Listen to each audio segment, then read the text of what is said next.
சம்பவம் தொடர்பாக ஒருவர் மட்டும் தான் கைது செய்யப்பட்டிருக்காரா, மற்றவர்கள் மீதான நடவடிக்கை என்ன அப்படின்ற கேள்வி. அதாவது ஒருவர் கைது செய்யப்பட்டிருக்கிறார், மற்றவர்கள் யார் என்று அந்த விசாரணையில் தான் தெரியும். எத்தனை பேர் அதை சேர்ந்திருக்காங்களா இல்லை ஒருத்தர் மட்டும் செஞ்சாரா, இதெல்லாம் வந்து விசாரணையில் தெரியும். ஒருவரை கைது செய்து உடனடியாக ரிமாண்ட் செய்து விட்டோம். நிறைய வீடியோக்கள் மற்ற மாணவர்களிடம் தொடர்பாக விசாரிக்கப்பட்டு கூடுதலான அந்த வழக்குகள் போடப்பட வாய்ப்பு இருக்கா? அதெல்லாம் பரிசீலனை செய்து வெளியே தெரியாதவாறு, அவர்களுக்கு எந்த விதமான பாதிப்பும் ஏற்படாதவாறு என்னென்ன நடவடிக்கைகள் எடுக்க வேண்டுமோ அதை தலைவர் தளபதியின் அரசு நிச்சயமாக எடுக்கும். இப்போ திமுகவோட தொடர்பு படுத்தி 4 புகைப்படங்களும் வெளியிட்டிருக்காங்க பாஜக தலைவர் அண்ணாமலை. மூணு புகைப்படம். சட்ட ரீதியான நடவடிக்கைகள் எதுவும் எடுக்க வாய்ப்பு இருக்கு? அதாவது நாங்களே விளக்கம் சொல்லிட்டோமே, அவர் எங்கள் திமுகவில் தொண்டர் கிடையாது, அடிப்படை உறுப்பினர் கிடையாது, மாணவர் அணியிலையும் கிடையாது, எங்களுக்கு அவருக்கு சம்மந்தம் கிடையாது. நீங்கள் இப்போ அந்த இடத்துல நிற்கிறீங்க, இவர் இந்த இடத்துல நிற்கிறாரு. 2 பேரையும் சேர்த்து இங்கேருந்து ஒருத்தர் வந்து கேமரா வச்சு எடுத்துட்டா அது வந்து எப்படி சேர்ந்து எடுத்ததாக வராது. அதுபோல் இன்னொருத்தர் வந்து சைதாப்பேட்டை தொகுதியினுடைய சட்டமன்ற உறுப்பினர், அமைச்சர். அவரை பார்த்து நன்றி சொல்ல எவ்வளோ பேர் வரலாம், வாழ்த்து சொல்ல எவ்வளோ பேர் வரலாம். அந்த மாதிரி இப்போ என்னை சந்திக்க வர்றவங்க பூரா பேரும் நேர்மையானவங்களா நல்லவங்களான்னு தெரியாது. அதுபோல் அப்படி வந்தவர்கள் தானே தவிர அவருக்கு எந்த விதமான தொடர்பும் கிடையாது, நட்பும் கிடையாது. அதை அவர்கள் மேற்கொள்வார்.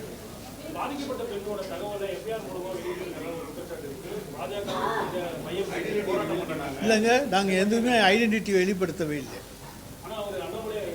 அவர் வந்து ஏதாச்சும் ரகசியமாக எதுவும் எங்கேயும் கொண்டு வந்து வச்சு காமிச்சிருக்கலாம். அரசின் தரப்பில் எந்த விதமான ஐடென்டிட்டியும் வெளியிடப்படவில்லை. எந்த விதமான குற்ற வழக்கு எண் எது அல்லது எந்த பிரிவுகளில் வழக்கு பதிவு செய்திருக்கோ, என்ன சம்பவம் நடந்தது, இதை பற்றியெல்லாம் எந்த விதமான விவரங்களும் நாங்கள் வெளியிடவில்லை. குறிப்பாக அந்த பெண்ணை வந்து டிபே பண்ணணுங்கிறதுக்காக தான் இந்த எஃப்ஐஆர் டீட்டெயிலு, மொபைல் நம்பர் எல்லாமே வந்து வெளியிட்டிருக்காங்க. அந்த பொண்ணுக்கு தொடர்ந்து வந்து அழைப்புகள் வந்துட்டு இருக்கு. அவரோட அட்வொகேட் வந்து எனக்கு தொடர்ந்து கால் பண்ணி பேசிட்டு இருக்காரு. அண்ணாமலை ஒரு குற்றச்சாட்டு வச்சிருக்காரு. இது முழுக்க திமுக அரசு மேல இருக்க தவறு தான் அப்படின்றதையும் சொல்லியிருக்காரு. அந்த பொண்ணை டீடைன் பண்ண வேண்டிய அவசியமே எங்களுக்கு கிடையாது. அந்த பொண்ணை டீடைன் பண்ண வேண்டியது இருந்துச்சுன்னா ஏன் வந்து கம்ப்ளைண்ட் கொடுக்குறாங்க? நாங்களாக போய் வாங்கினோம் கம்ப்ளைண்ட். அந்த பொண்ணு தான் வந்து காவல் நிலையத்தில் வந்து புகார் கொடுக்குறாங்க. டீடைன் பண்ண வேண்டும் அப்படிங்கிற எண்ணம் இருந்திருந்தால் அவர்கள் வந்து நிச்சயமாக எங்களிடத்தில் வந்து புகார் கொடுத்துருக்க மாட்டார்.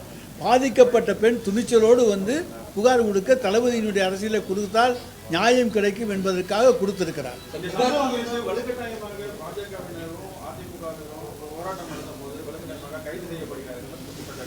என்ன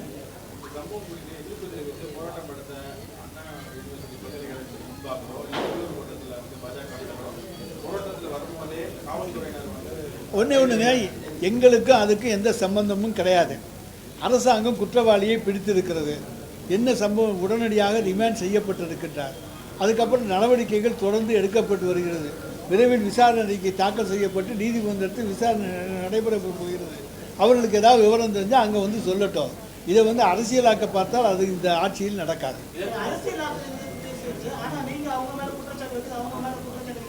இல்லைங்க, நான் வந்து குற்றச்சாட்டு வைக்கல. பாலியல் சம்பவங்கள் தமிழ்நாட்டில் தான் குறைவுங்கிறத புள்ளி விவரத்தோடு சொல்லியிருக்கேன். நம்ம இந்தியாவினுடைய சராசரி 1,64,000, தமிழ்நாட்டில் 24. இந்தியாவில் வந்து 4.7ன்னா தமிழ்நாட்டில் வந்து வெறும் 0.7. அப்படி அந்த அளவுக்கு நம்ம விகிதத்தை குறைத்திருக்கின்றோம். சராசரி விகிதங்கள் குறைக்கப்பட்டிருக்கிற போது அதை எப்படி நம்ம வந்து இங்கே வந்து அதிகம்னு சொல்கிறோம்? இங்கே வந்து அதிகரிக்கலை. எங்களுடைய ஆட்சி வந்த பிறகு அது குறைவாகத்தான் வந்திருக்கிறது. குறைத்திருக்கின்றோம். அது பாலியல் வன்கொடுமைகள் குறைக்கப்பட்டிருக்கின்றது. பாலியல் வன்முறை குறைஞ்சிருந்தாலும் தமிழகத்தில் வந்து நிறைய விஷயங்கள், அதாவது இல்லைங்க, அந்த பெண்ணுடைய பேரோ மற்றதோ எதையுமே நாங்கள் வெளியிடவில்லை. பாதிக்கப்பட்டவர் யார் வந்து புகார் தந்தாலும் அவர்களுக்கு தகுந்த பாதுகாப்பு கொடுப்போம்.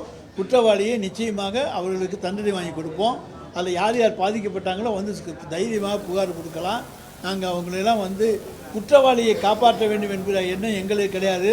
அது வேணால் வேறு கட்சிக்காரங்களுக்கு இருக்கலாம். அவங்க செக்யூரிட்டி இருக்காங்க. செக்யூரிட்டியை மீறி எதுவும் வர முடியாது.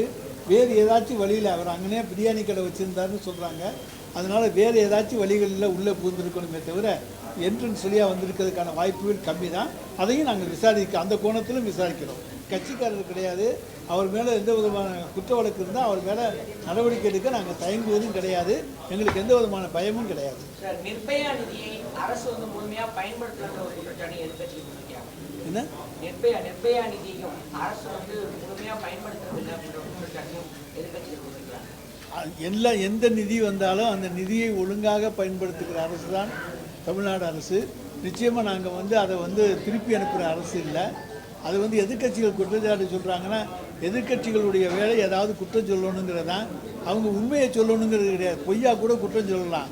ஆனால் அதை உண்மைன்னு பொய்ங்கிறத நிரூபிக்க வேண்டியதான் எங்களுடைய பணியை தவிர அவங்க பொய் குற்றச்சாட்டுகள் சொல்வதற்கு எதிர்க்கட்சிகளுக்கு உரிமை உண்டு. ஆனால் அது உண்மை என்று நிரூபிப்பது தான் எங்களுடைய பணி. கனிமொழி மேடம் வந்து எந்த குற்றவாளிக்கு கடுமையான தண்டனை விதிக்கப்பட வேண்டும்? நிச்சயமாக கடுமையான தண்டனை விதிக்கப்படும். நிச்சயமாக கடுமையான தண்டனை வாங்கி கொடுக்க நாங்கள் வழக்காடுவோம். சார், தமிழ்நாட்டில் பாலியல் வன்முறை கம்மியாக இருக்குது, ஆனால் வந்து ஆணவ படுகொலை இந்தியாவிலே அதிகமாக இருக்கு மாநிலம் தமிழ்நாடு தான் சொல்லிட்டு கே பாலகிருஷ்ணன் சொல்லியிருக்காரு. ஆணவ படுகொலை வந்து மற்ற மாநிலங்களிலெல்லாம் வெளியே தெரிகிறதில்லை. உத்தரப்பிரதேசத்துலேயும் பீகாருக்கு போயிட்டு வந்திருந்தீங்கன்னா தெரியும். இங்கே வந்து மக்கள் தைரியமாக புகார் கொடுக்கின்றதுனால ஆணவ படுகொலை தமிழ்நாட்டில் வெளியே தெரிகிறது.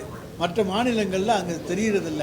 ஆணவ படுகொலை என்னென்ன நடக்குதுன்னு மற்ற மாநிலங்களில் இருக்கக்கூடிய உங்களுடைய ஊடகவியலாளர்களை கேளுங்கள், நிறைய நடக்கின்றன, அவை மறைக்கப்படுகின்றன.